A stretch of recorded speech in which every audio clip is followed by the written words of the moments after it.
Olá, tudo bom? É muito bom ter você aqui comigo mais uma vez para a gente dar início a mais uma videoaula, né? Muito obrigado aí por você estar disponibilizando esse tempo para poder estarmos aprendendo um pouco mais, tá ok?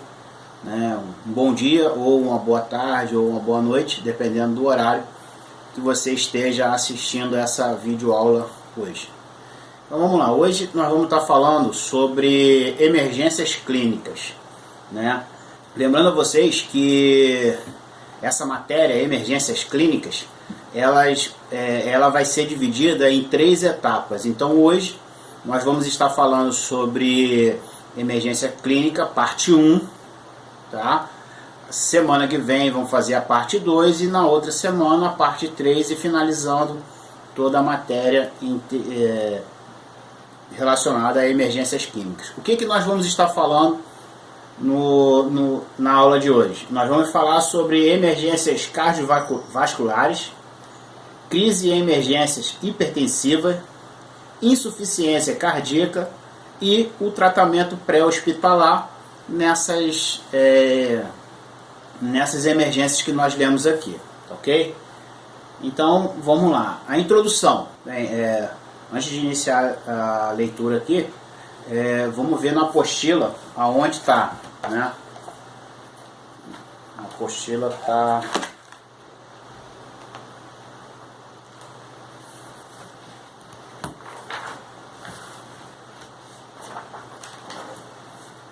capítulo 6, página 87, né? Ó, capítulo 6, página 87. Eu vou mostrando a vocês aqui a página na apostila, né, para quem tem a apostila poder estar acompanhando também. Então, mas eu vou ler no slide aqui como eu faço nas aulas normais, tá ok? Vamos lá, introdução.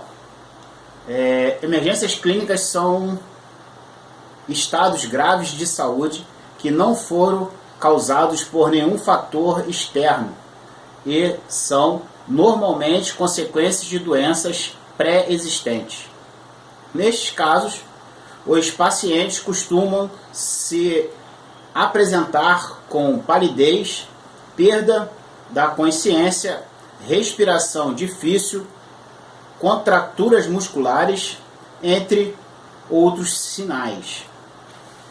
Então nós vemos aqui uma diferençazinha, desde o início, quando a gente começou, a gente vem batendo nessa tecla, falando para vocês que existe 2 tipos de vítima, a vítima de trauma e a vítima clínica, né? Então aqui nós vamos estar falando especificamente sobre isso, né? Vítimas clínicas, lembrando, né, a vocês que toda vítima de trauma também é uma vítima clínica, tá? Por quê? Porque ela sofreu um trauma.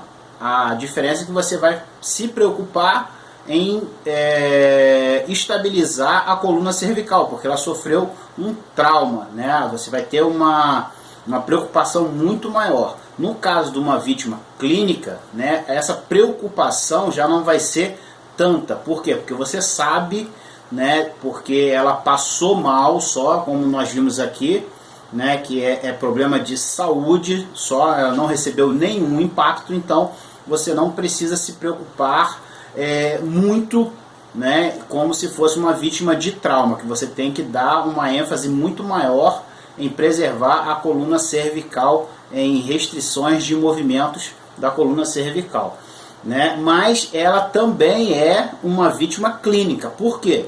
Porque, vamos lá, ela recebeu uma pancada e ela desmaiou. Então, se ela desmaiou, ela teve alguma patologia devido à pancada que ela veio a ter o desmaio, tá ok? Então a gente vê essas diferenças aí, isso a gente tem falado durante muito tempo já no decorrer do nosso curso aí. Continuando aqui, ó. Entende-se como um sintomas as queixas da vítima. Então os sintomas aqui no caso de emergências clínicas, né, são as queixas da vítima. Entende-se como sintomas e queixas da vítima. Os sinais são evidências que podem ser detectados por meio da observação, audição ou palpação. Nós temos uma situação muito importante, né, principalmente aqui nas emergências clínicas, porque isso aí já vai ser coisas que as vítimas elas vão ter já essa doença durante algum período, né? Normalmente elas vão já estar com essas doenças algum período. Então isso entra numa situação, uma frase que está escrito aqui na página. Deixa eu ver aqui se está na página.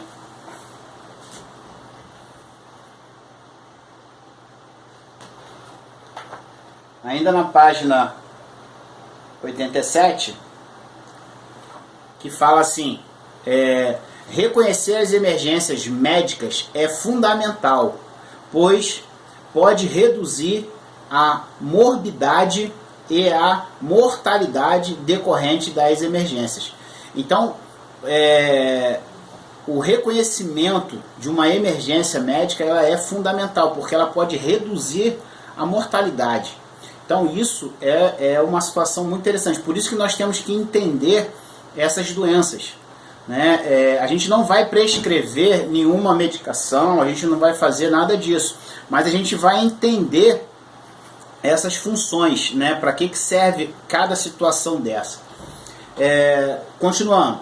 Portanto, em casos de emergências médicas, o socorrista deve providenciar imediatamente os procedimentos protocolados até o atendimento médico imediato. Então você vê, por isso que nós temos que entender quais são os sintomas, porque a gente já vai fazendo toda a preparação para o médico vir e fazer o atendimento e receitar a medicação, né, no caso, e continuar a estabilização do paciente, né?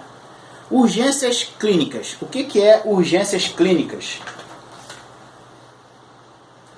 Deixa eu ver aqui. Isso já está na página 88, tá? Início da página 88.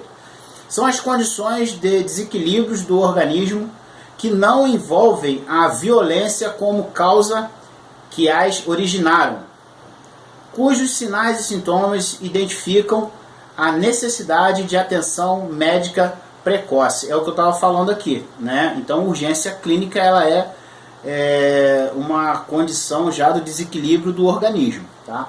O desequilíbrio ocorre por intermédio das infecções causadas por outros organismos, como vírus, bactérias, vermes, protozoários, insetos e etc. Também ocorre por meio de perda ou alteração da função dos órgãos e dos sistemas, decorrente de distúrbios hereditários, né, de pai para filho, e alterações ambientais, por exemplo, o câncer de pele e intoxicações.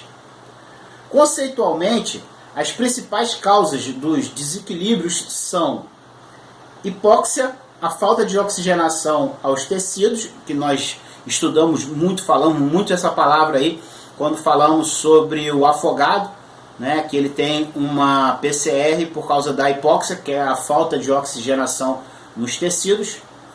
Agentes físicos, traumas mecânicos e agentes ambientais, agentes químicos e drogas, agentes infecciosos, reações imunológicas, distúrbios genéticos e distúrbios nutricionais.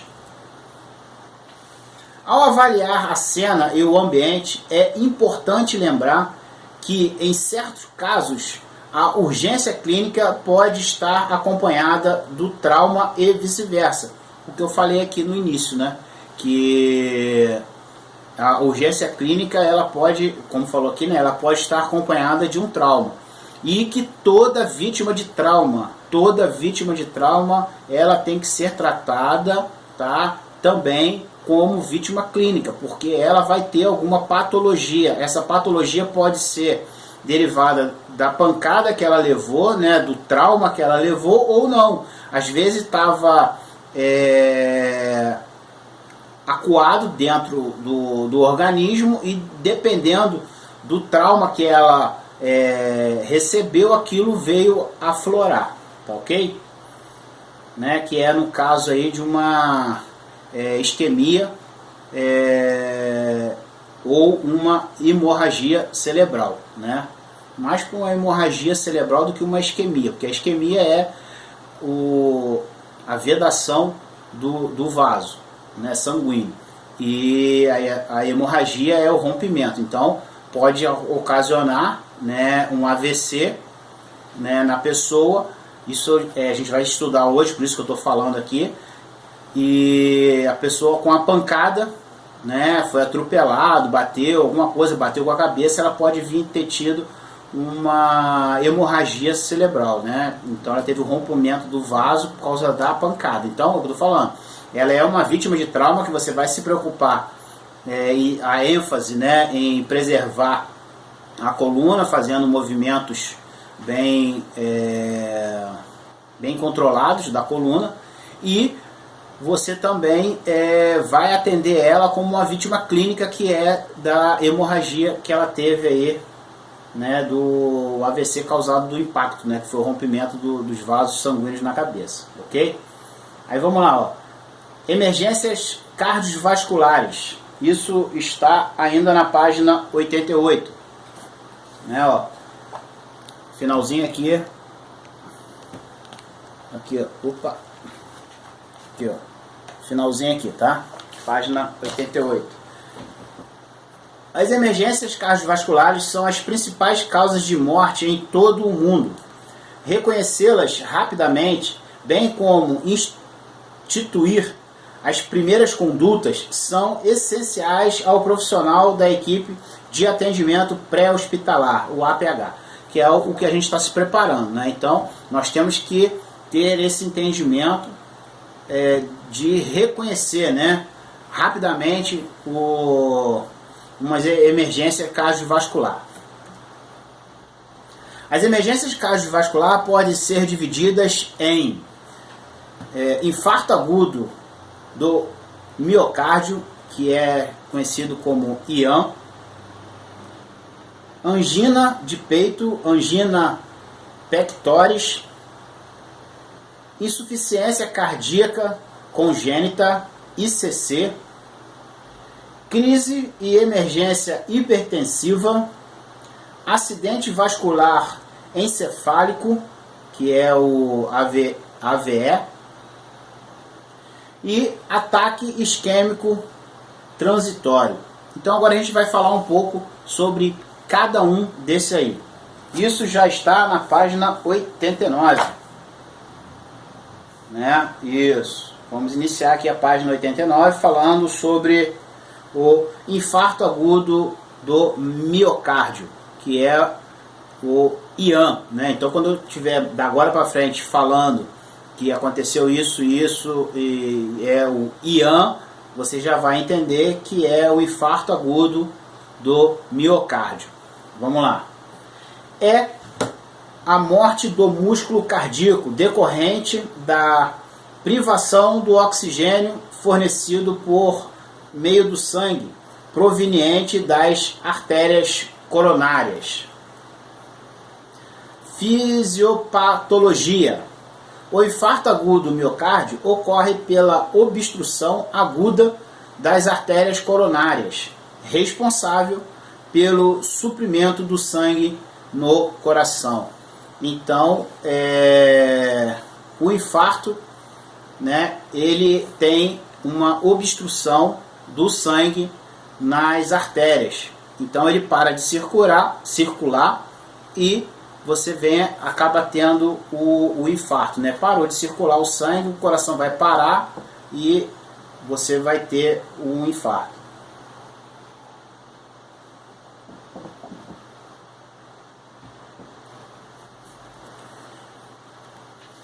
Continuando, né? Falando sobre agora trombo. Sinais e sintomas de um infarto agudo do miocárdio, IAM. Há uma dor precordial do tipo queimação em peso, né? Assim, em peso, como assim em peso, né? Opressão, né? Aquele coisa pressionando o peito. Ardência, podendo irradiar para os membros superiores ou áreas vizinhas. A dor pode não ser precordial, podendo localizar-se na região epigástrica, submentoniana, debaixo do queixo, no pescoço, nos ombros, cotovelos, punho, como se fosse uma pulseira. A área dolorosa ou da ardência está associada a episódios emocionais ou com esforços. A área dolorosa normalmente atinge mais que 8 centímetros quadrados.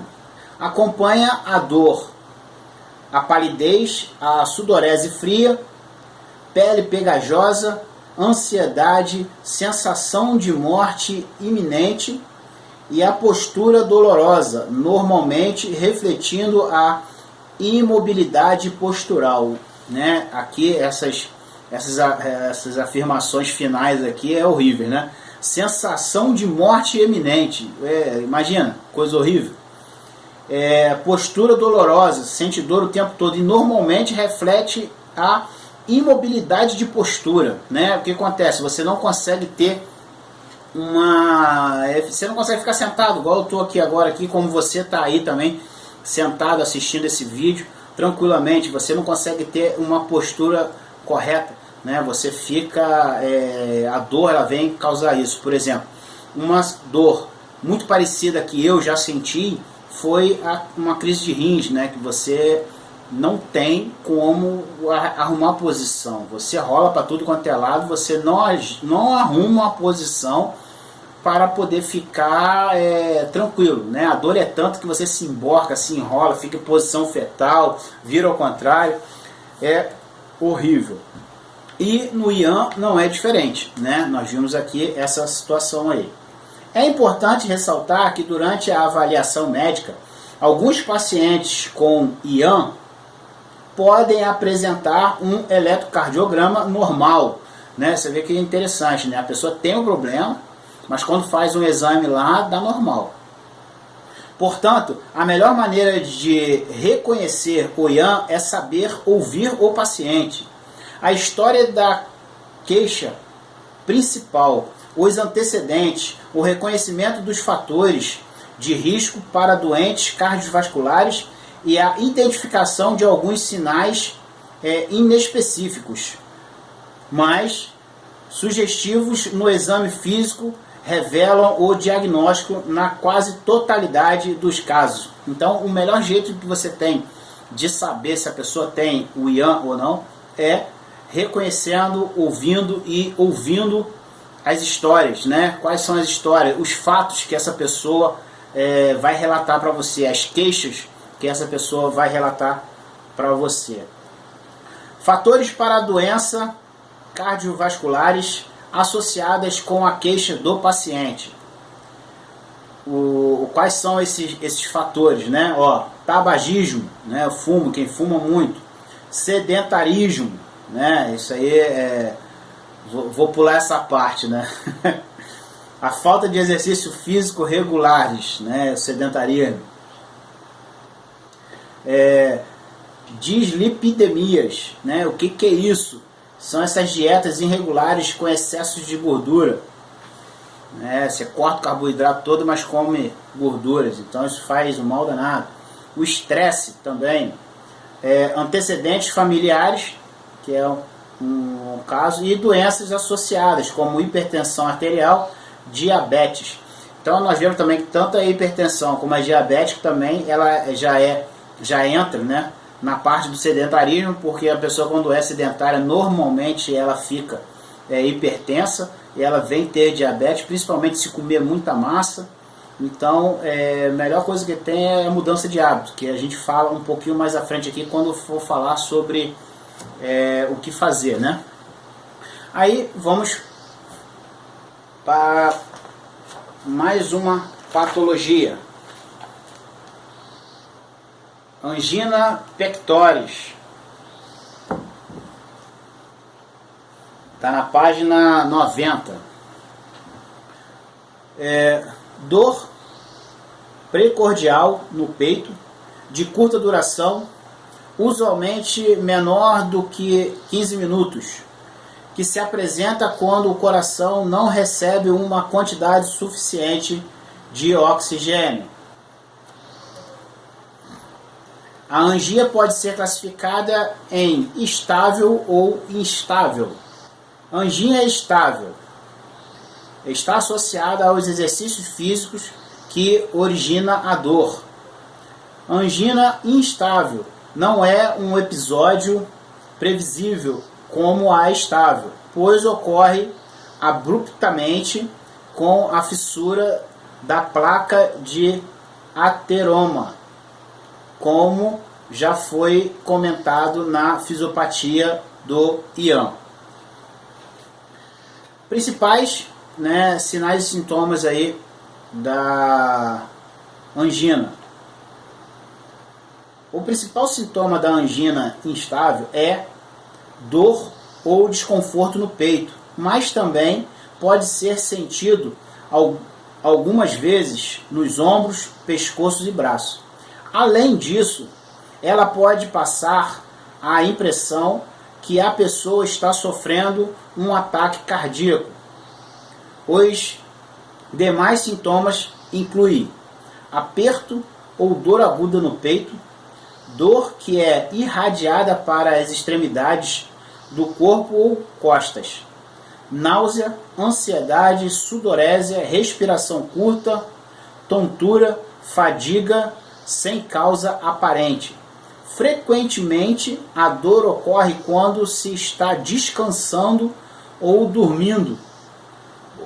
O sintoma durante mais tempo do que no caso da angina estável.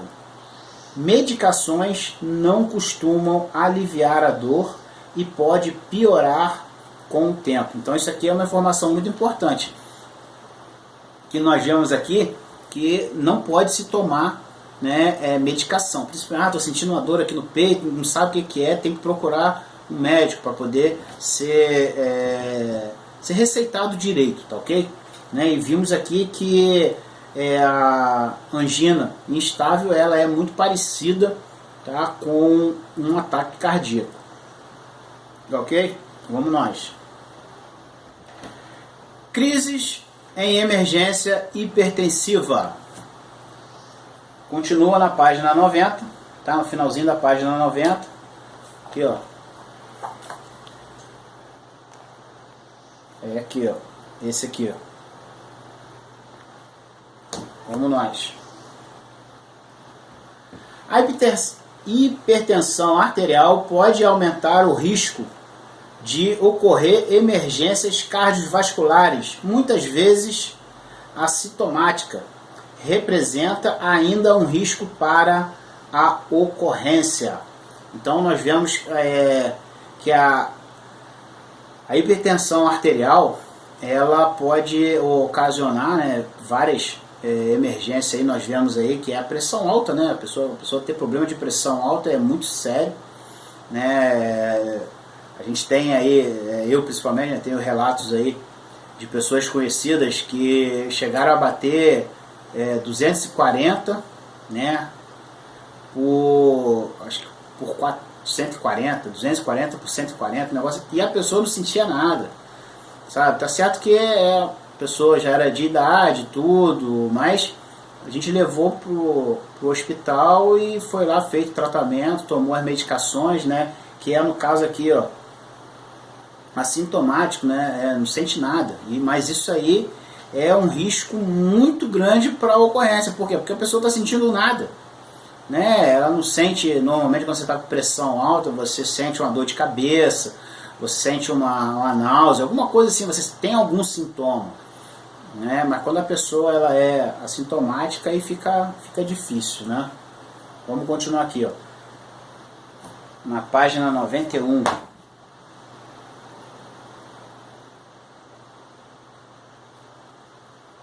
atualmente os níveis de pressão arterial para adultos, idosos e adolescentes são divididos das seguintes formas, né? Hoje em dia eles são divididos em 1, 2, 3, 4, em 5 categorias, tá? Dessas 5 categorias, a primeira é pressão arterial normal, ela tá de 120 por 80, né? A pré-hipertensão, ela está variando na parte sistólica, né? Que é a parte de cima, entre 120 e 129, e a pressão diastólica, que é a parte menor, a parte de baixo, fica em 8, né?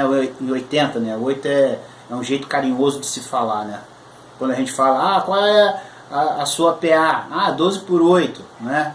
Só que a gente já falou isso em sala de aula, que isso não existe, tá? Isso aí é um jeito carinhoso que foi falado, até porque quando você fala isso para uma pessoa leiga, né? Você pergunta, tá, como é que tá a minha pressão? Pô, sua pressão tá 120 por 80, ela vai infartar, né? Porque ela vai pensar que está explodindo, porque ela não tem o entendimento que a aferição é feita nesses níveis aí, né? Mas pra gente que está estudando, a gente tem que entender isso aí, tá? Que quando a gente for falar, principalmente quando for escrever,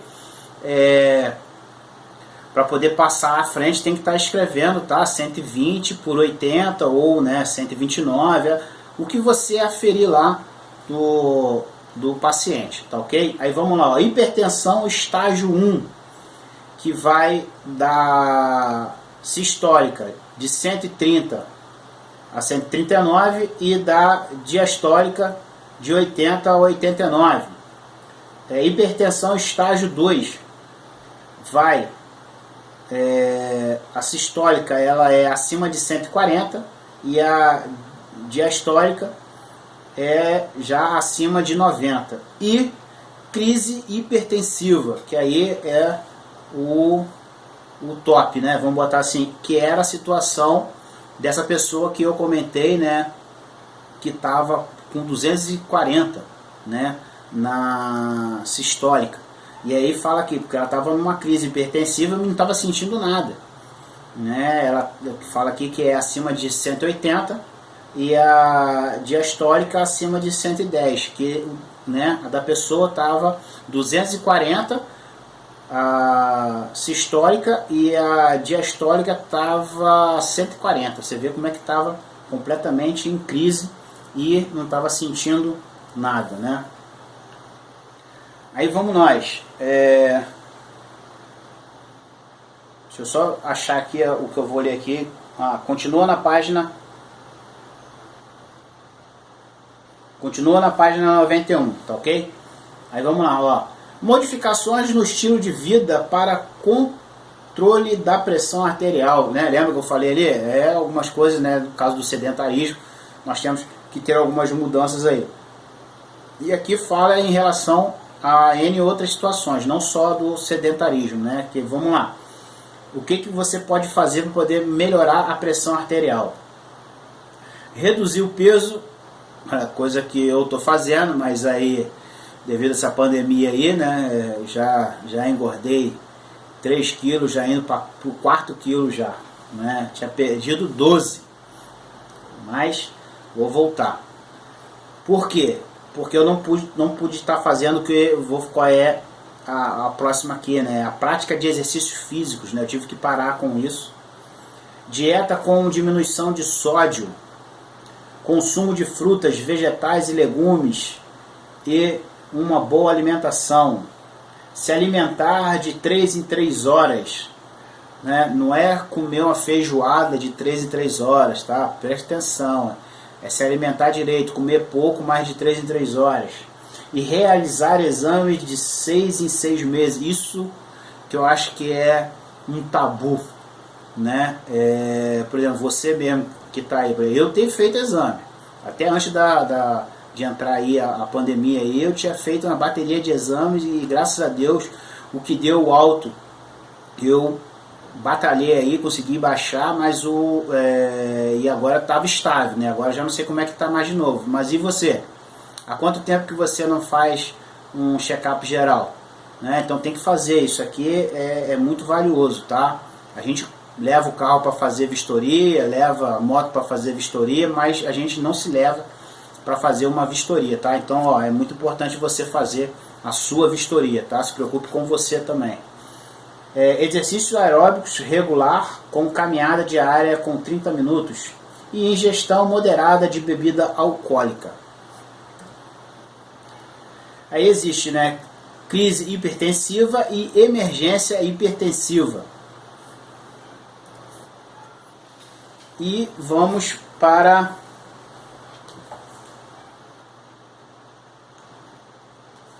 peraí. 92. E vamos para a outra parte que fala sobre insuficiência cardíaca.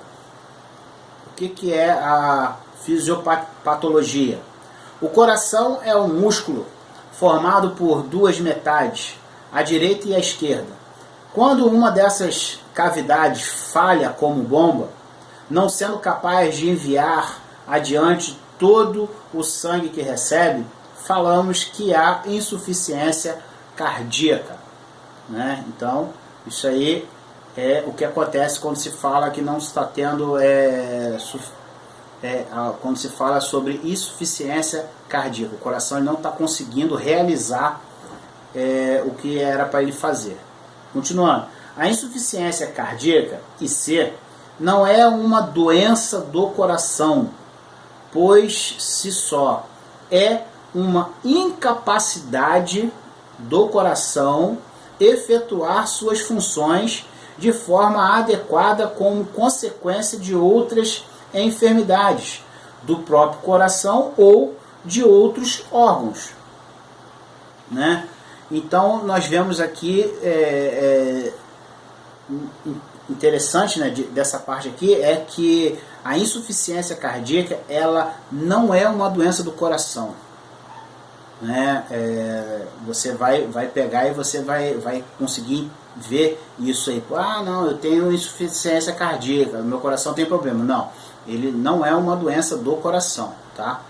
Nós acabamos de ler aqui. Tipos de insuficiência cardíaca. Existe a insuficiência cardíaca aguda e a insuficiência cardíaca congestiva. Que a insuficiência cardíaca aguda é ICA, é um acontecimento súbito e catastrófico e que ocorre devido a qualquer situação que torne o coração incapaz de uma ação efetiva. Geralmente, a ICA é consequente de um infarto do miocárdio ou a uma arritmia severa do coração. Aí agora vamos para a insuficiência cardíaca congestiva, ICC, né? Não é CC não, tá? Vamos lá. Pode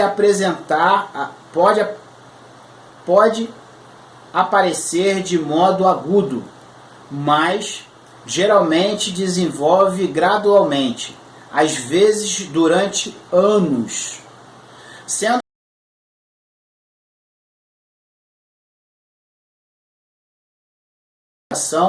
o que pode às vezes com os portadores, se tratada corretamente. Então nós vemos a diferença aqui, que a insuficiência cardíaca aguda, né, ela veio trazer um acontecimento súbito e catastrófico. Mas a cardíaca congestiva, ela você pode, né, tendo o tratamento adequado, você pode ter uma vida prolongada, ok? Aí vamos lá para a nossa parte de tratamentos pré-hospitalar, né? Ó, tratamento pré-hospitalar para IAN, angina, crise hipertensiva e insuficiência cardíaca. Quais são esses tratamentos? Realizar análise primário e secundário e tratar os problemas em ordem de prioridade. Acionamento da USA. Transporte imediato, né? Manter a vítima em repouso absoluto na posição mais confortável, em geral sentada ou semi-sentada. Afrouxar as vestes. Prestar apoio psicológico e emocional. Manter oxigênio-terapia com catéter de oxigênio em baixo fluxo ou de acordo com a orientação médica à distância. Né? No caso, o médico vai modular com você, você vai modular lá com o médico e ele vai direcionar você e você faz o procedimento que o médico direcionar.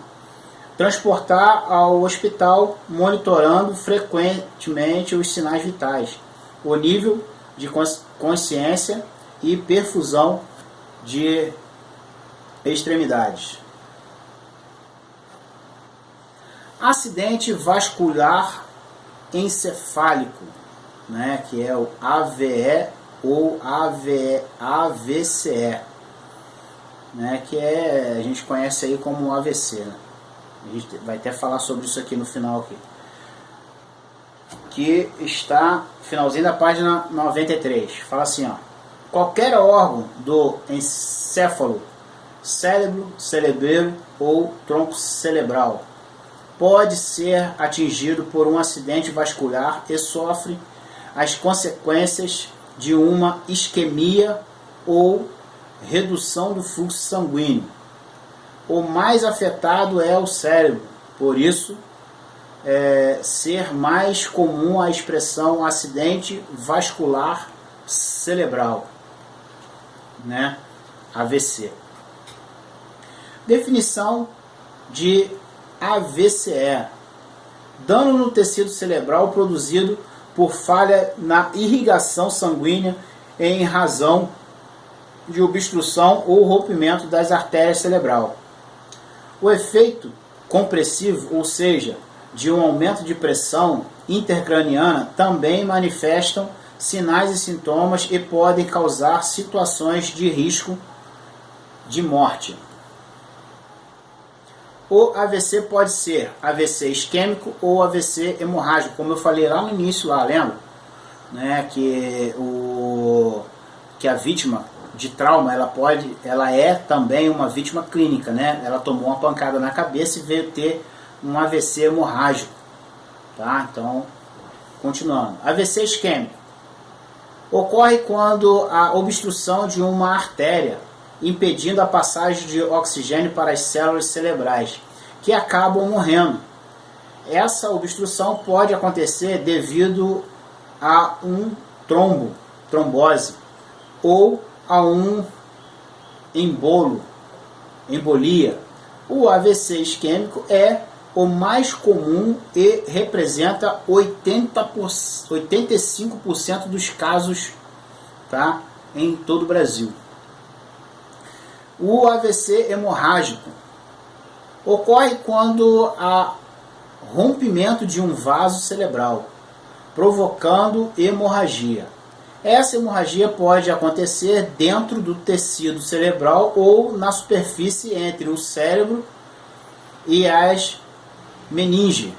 É responsável por 15% de todos os acidentes de AVC, mas pode causar a morte com mais frequências do que o AVC isquêmico.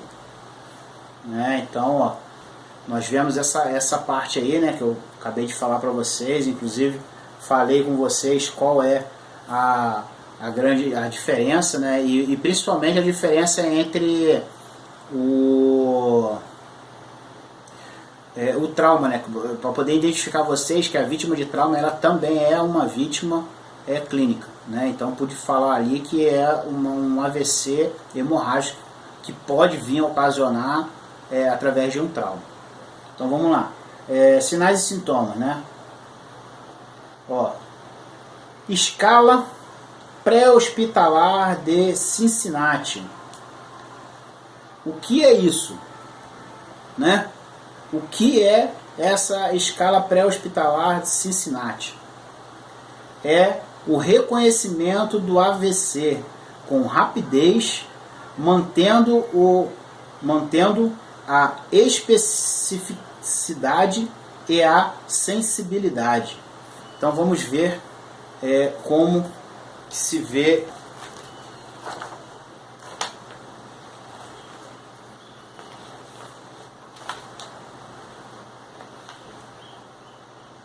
deixa eu só ver aqui. Tá na página 94, tá? Tá na página 94 aqui na parte final aqui, ó. Sinais e sintomas aqui, ó. Essa parte aqui, tá? Aí, o que essa escala de Cincinnati, ela te mostra, né? O que ela vai te indicar? São avaliadas 3 condições. Simetria facial, você vai identificar o rosto, se está simétrico, se ele está normal, né? A verificação da perda de força muscular ao se estender os membros superiores, né? Na hora de fazer isso aqui, você vai pedir para fazer esse movimento e você vai verificar, né? Por exemplo, igual eu fiz aqui agora, né? Não vai ter esses movimentos. E a alteração da fala, né? Não vai conseguir falar. Então, a primeira aqui, simetria facial, a fala, né? A queda muscular, então você fica assim. Aí, como alteração da fala, estou falando aqui agora, e não vai conseguir fazer os movimentos. Quando você levantar, vai levantar só um, o outro não vai, porque é o mesmo lado, beleza? Então, essa avaliação aqui, que é a escala pré-hospitalar da Cincinnati, ela te ensina isso. Você fazer essa avaliação, né, dessas 3 condições. Né? Só lembrando, a simetria facial, a perda de força muscular e a alteração na fala. Beleza? Continuando. Os sinais e sintomas dependem da área atingida. Né? Os mais frequentes são, quais são? Dor de cabeça, inconsciência, confusão mental,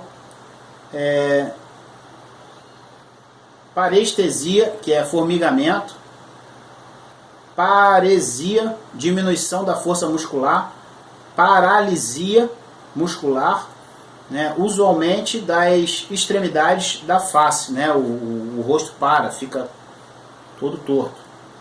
Dificuldades para falar, dificuldades para respirar, alteração visual, convulsões, pupilas desiguais e perda do controle urinário ou intestinal. Esses são os sintomas e sinais mais frequentes, tá, em um AVC. Tratamento pré-hospitalar. Vamos ver onde está.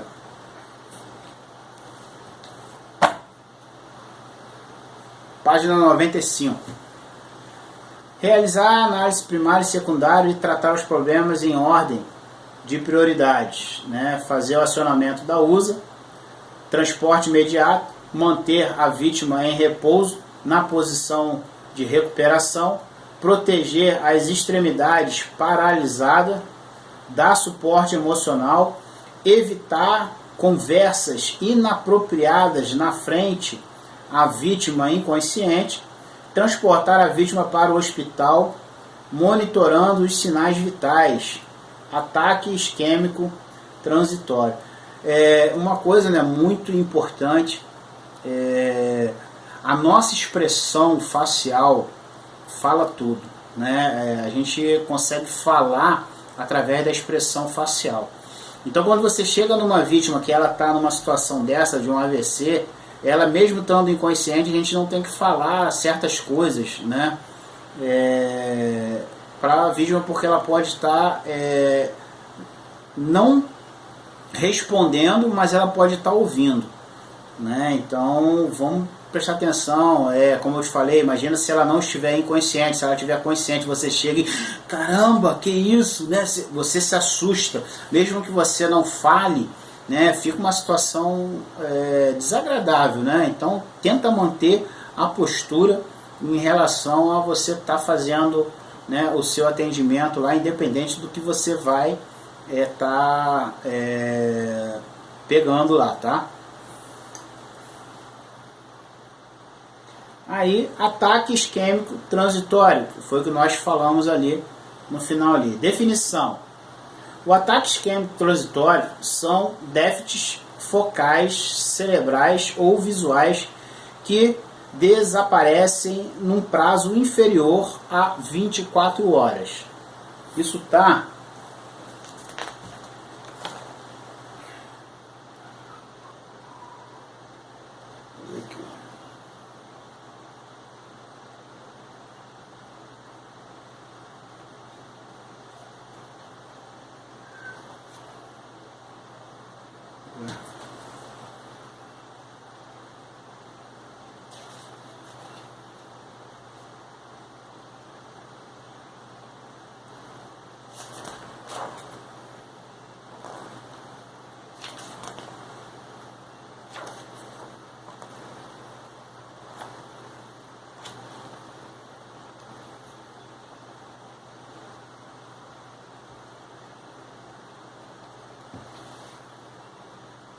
Isso tá na página 95, né? Continuando aqui, tá ok? Fala sobre a definição. Continuando. Os déficits focais cerebrais podem lembrar as evidências clínicas do AVE ou AVCE. Entretanto, desaparece completamente, né? Após 24 horas, aí, como nós lemos aqui. A fisiopatologia. O embolo formado a partir de um trombo situado à artéria carotídea, sofrendo impacto em artérias de menor calibre, ocasionando a obstrução à passagem do sangue no cérebro ou cerebelo. O embolo impactado se desfaz e permite o retorno à circulação local. Então a gente viu aqui que o ataque isquêmico transitório ele acontece muito rápido, porque ele tem o entupimento, né, da artéria, ele tem o entupimento da artéria, só que como esse entupimento ele sofre uma pressão, porque o sangue vai continuar vindo. O que acontece? Ele consegue liberar. Então, por isso que ele liberou, não houve rompimento da artéria, então não se tornou um ataque hemorrágico, tá? Ele simplesmente liberou, desentupiu, então ele vai seguir o sangue, né? E não vai ter mais problema nenhum, ok? Déficits motores semelhantes ao AVE, sinais e sintomas. Dificuldades para falar, visão borrada, com ou sem presença de sombra, vertigem, náusea, visão dupla. Então nós temos esses sinais e sintomas que acontecem no ataque isquêmico transitório. Emergências clínicas respiratórias. Continuando na página 95. Definição: emergência clínica respiratória são aquelas que se referem às anomalias do sistema respiratório, cuja manifestação principal é a dispneia. Dispneia, né? O que é isso? É a respiração difícil, ou seja, é a dificuldade em manter a ventilação adequada. Podem ser superficiais ou profundas, rápidas ou lentas. Podem acompanhar o esforço visível da musculatura intercostal, bem como batimento das asas do nariz, né, para crianças, né, o que seria, né, esse batimento das asas do nariz, né, aquilo ficaria mais ou menos assim, ó, essa parte aqui do nariz fazendo esse movimento assim. A sensação de angústia e a falta de ar podem causar cianose, né, coloração azulada na pele ou mucosa, devido à falta de oxigenação adequada dos tecidos, né? Isso é a dispneia. Enfermidades que mais frequentemente causam as emergências clínicas respiratórias. Quais são essas enfermidades? Asma brônquica, doença caracterizada por aumento da sensibilidade da traqueia e dos brônquios a diversos estímulos e pela constrição difusa das vias aéreas, cuja gravidade varia espontaneamente ou sob o efeito do tratamento. Manifesta-se como dispneia episódica, tosse e espirros, expirações prolongadas e uso de músculos acessórios da respiração. A asma pode começar em qualquer idade. Cerca de metade dos casos desenvolve-se na infância e o outro terço antes dos 40 anos. A crise asmática raramente é fatal. Né? Então a gente, desculpa aí, nós vimos aqui que as frequentes, né, causas das emergências clínicas respiratórias, uma das coisas é a asma, né? Isso aí, poxa, muita gente tem bombinha, tem um monte de coisa aí. Se fizer o tratamento direitinho, né, é igual a convulsão, né? Convulsão, normalmente quando a pessoa tem convulsão, ou ela não sabe que ela tem problema, ou então ela esqueceu de tomar a medicação. E na asma não é muito diferente, né? E o principal aqui, uma crise asmática raramente é fatal. Pode acontecer? Pode. Por quê? Por falta de oxigênio. Ficar muito sem a oxigenação, com certeza vai desmaiar e pode vir ao óbito sim, tá? Mas raramente isso pode acontecer. Doenças pulmonar obstrutivas crônica, DPOC.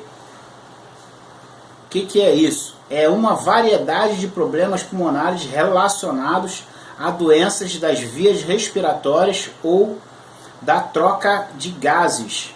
São classificadas como DPOC as seguintes patologias abaixo. Quais são?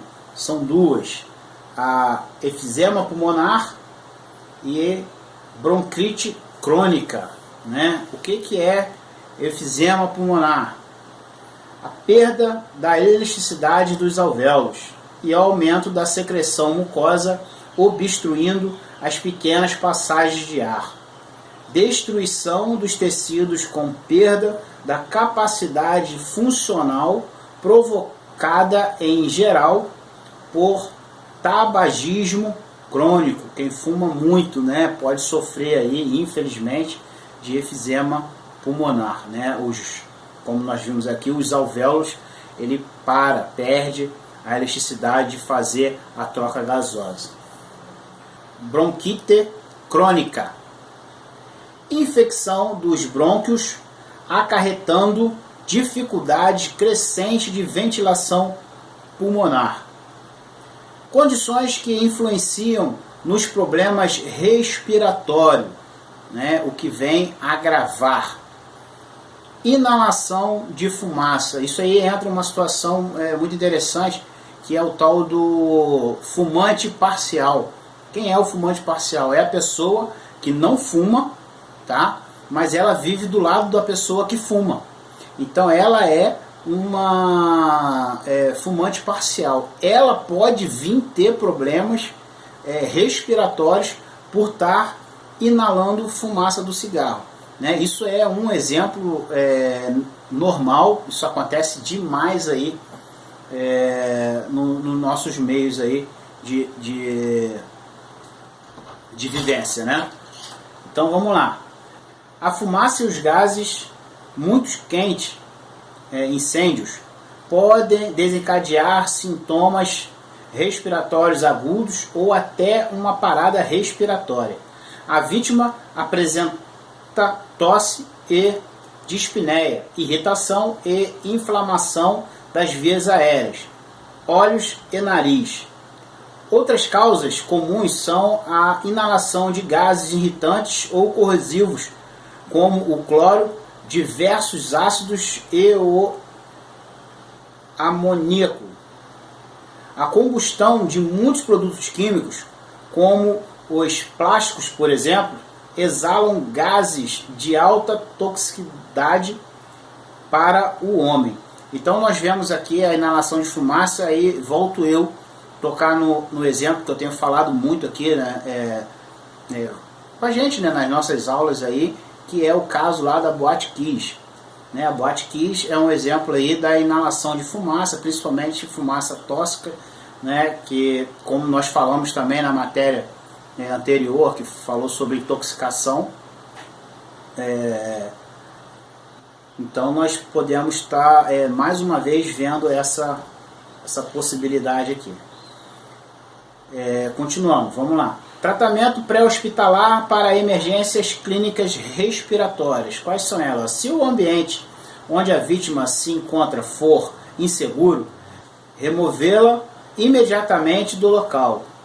Realizar a análise primária e secundária e tratar os problemas em ordem de prioridade. Assegurar-se que o problema não é uma ováce. Né? O que é ováce? Vamos lá. Obstrução das vias aéreas por corpo estranho. Acionamento da USA, transporte imediato. Se não há suspeito de trauma, posicionar a vítima sentada, semi-sentada ou na posição em que se sentir maior conforto. Transportar para um hospital com monitoramento dos sinais vitais. Então, o que a gente tem que ficar prestar muita atenção no caso aqui, né, do tratamento de emergência respiratória, é se a pessoa não está com falta de ar por causa de alguma obstrução nas vias aéreas, né? Porque se for obstrução nas vias aéreas, você vai fazer a manobra de Heimlich, aí vai desobstruir e vida que segue, a vítima foi socorrida, tá? Mas no caso aqui, não sendo, né, não adianta você querer fazer a manobra de Heimlich, porque não vai ter como você fazer, porque não tem nada obstruindo as vias aéreas da vítima, tá? Faz o tratamento aqui que a gente acabou de ler e continua. Vamos lá. Hiperventilação, né? O que é isso? Desequilíbrio orgânico das concentração dos gases sanguíneos, o CO2 e o O2, devido à respiração rápida e profunda. Causas mais comuns: alterações metabólicas, diabetes, fenômenos emocionais, ansiedade, angústias e excitação mental. Tratamento pré-hospitalar da hiperventilação. O que você vai fazer se você pegar uma pessoa com hiperventilação? Nesta situação, relativamente frequentes em emergências, o socorrista deverá posicionar a vítima sentada ou semi-sentada e tranquilizá-la. Auxiliar a vítima a inspirar e expirar calmamente. Acalme e tranquilize a vítima. Levar a vítima ao hospital imediatamente ou ligue para o SAMU 192. Então, no caso aqui de uma pessoa que está com hiperventilação, né, está com oxigenando demais, né, no caso aqui da diabetes, acontece muito isso, mas nas outras aqui você vê que é sistema, entre aspas, sistema nervoso, porque ansiedade, angústia e uma excitação mental. Então a pessoa está muito nervosa, ela fica respirando, né? Então ela está hiperventilando. Isso pode vir trazer alguns efeitos. Por exemplo, eu tive uma experiência em relação à hiperventilação. Eu não passei mal, mas eu senti uma dormência no meu corpo muito grande.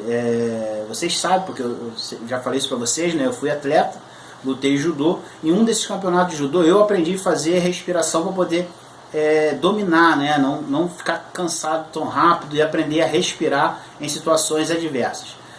E o meu aquecimento, para não precisar ficar fazendo exercício físico e cansar a musculatura, eu fazia o aquecimento respirando. E eu tinha um período de fazer a respiração. Eu fazia uma média de 5 minutos de respiração e meu corpo estava aquecido. Só que na hora que eu fui lutar, eu peguei esses 5 minutos, fiz, só que deu um problema, eu não fui naquela hora lutar, então eu continuei fazendo. O que eu fiz? Eu continuei ventilando, então eu tive uma hiperventilação. Quando eu passei dos 5 minutos, eu sei lá quantos minutos a mais eu fiz, não lembro, mas eu lembro que eu cheguei pro meu irmão e falei assim: irmão, eu tô com o meu corpo dormente, o que é isso? Aí ele começou a rir e falou: rapaz, você oxigenou demais. Eu falei: tá, e aí, faço o quê? Né? Aí ele, na brincadeira, falou assim: para de respirar. Aí eu,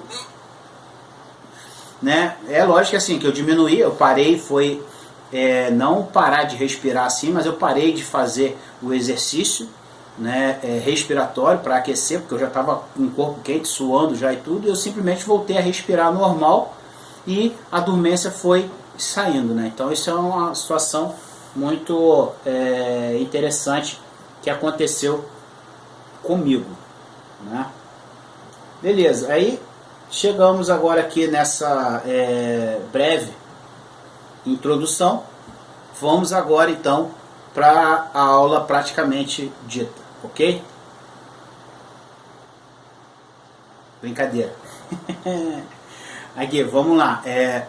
Já terminamos a matéria, então eu queria agora aproveitar esse período aí, né, que a gente teve aqui dessa aula, principalmente, né, com você que está aí me assistindo. Eu queria deixar registrado, hoje é dia 22/5/2020, então eu queria fazer uma homenagem, né, a você que está aí do outro lado. Então essa homenagem, com certeza eu vou falar o seu nome aqui, e essa homenagem de verdade, tá, de coração, é para você. Então quero fazer a homenagem ao pessoal do sábado, da turma de sábado de manhã, que é Alessandra, Gabriele, Lucas Nascimento, Meire, Lucas, Juliana, Alessandro, Jonathan, Cristina, Fabiane, João, Vander, Adriana, Bruno, Wesley, Benigno e Mateus. E agora, para o pessoal do sábado à tarde: Bárbara, Luiz Fernando, Patrícia, Tamires, Érica, Verônica, Gesiane, Andréia, Flávia, Gildo, Gisele e Adriano. E agora a lista do pessoal de domingo: Jamil, Débora, Wagner, Adriana, Jennifer, Ângela, Carlos Ouvidor, Nerli, Fabiane, John Leno, Geilza, Thaís, Andréia, Yasmin, Keiliane, Janilton, Patrick, Paloma, Débora, Adriana Isabela, Catarina, Marcos Vinícius e Yuri. Né? Eu quero deixar registrado aqui para todos vocês que hoje, no dia 22/5/2020, é o dia do abraço. E estamos aí nessa pandemia que não podemos encostar e estar próximos um do outro. Então eu deixo aqui, no dia de hoje, o meu abraço a todos vocês por estarem comigo aí já praticamente há mais de 6 meses, né, participando das videoaulas, das aulas presenciais, né, podemos brincar, nos divertir, aprender muito, né, sinto muito a falta de vocês. Então, quando isso tudo passar, com certeza poderemos estarmos juntos para podermos, nos abraçar novamente. Gente, muito obrigado e fiquem aí até a próxima aula.